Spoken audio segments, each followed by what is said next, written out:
Salutare și bine v-am găsit la un nou episod. Da, înainte să dai un comentariu înjurându-mă că acela a fost ultimul episod și de fapt nu este, vreau să-ți spun că acest episod este de fapt ultimul. În acest episod vreau să vorbim o leacă despre soarta canalului de fapt. Stai mă că bate lumina urât. Deși v-am să spun este că soarta canalului se baza pe închiderea acestuia, dar din câte știm cu toții, abonații se fac foarte greu în funcție de felul în care editezi. Eu am o mică problemă cu comentariile și cu editatul, nu am nicio problemă. Dacă vă duceți la datele canalului la despre, va arăta acolo că am început pe 20 septembrie.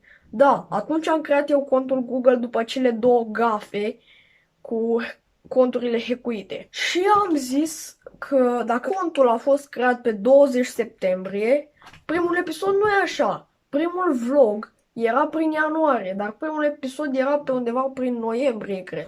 Așa că m-am gândit ca la începutul lui septembrie să postez primul meu vlog de pe canalul acesta. Și ce voi face? Voi da delete la absolut toate episoadele mele.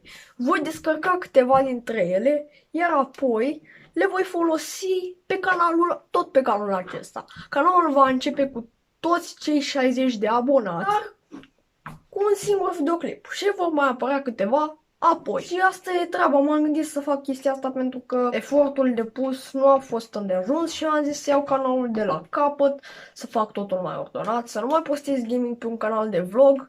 Și da, vor mai fi câteva tutoriale, dar tutorialele țin numai și numai de vlog. Și va mai duce undeva, cum ar fi, eu o să postez acel episod cu cel mai mare și wow wallpaper 4K 3D și toate chestiile alea. Și cam asta va fi treaba. Băi, cam atât a fost cu acest scurt și ultim episod. Dacă v-a plăcut, nu puteți să dați un like și să vă abonați, pentru ca să începem cu 61 la început. Hai, v-am lăsat, pa!